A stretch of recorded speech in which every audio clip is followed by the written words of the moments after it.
This is a diminutive anecdote of Frank McCourt by Millsman and Company Production.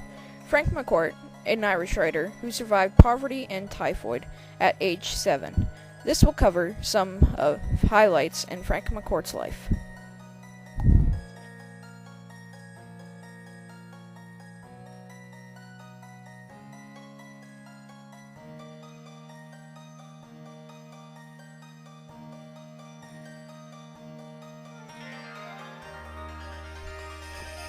Born on August 1930 into a poor family, but they had lots to dream about.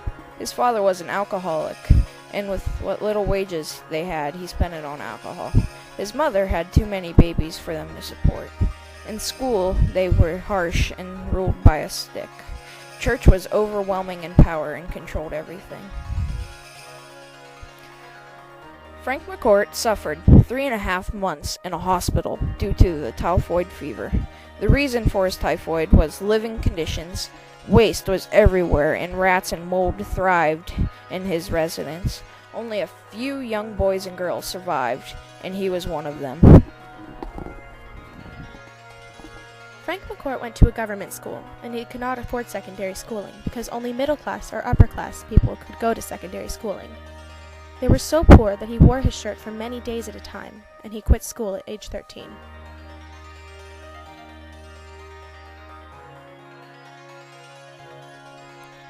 The first book Frank McCourt ever laid eyes upon was Tom Brown's School Days.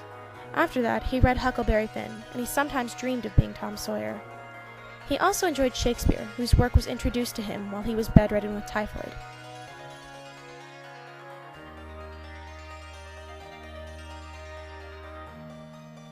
So, in closure, it's obvious that Frank McCourt had a poverty-stricken childhood and didn't have much of an education due to lack of money. But instead of giving up his dreams of being a writer, he believed in himself, and we now honor him by reading the completed Angela's Ashes.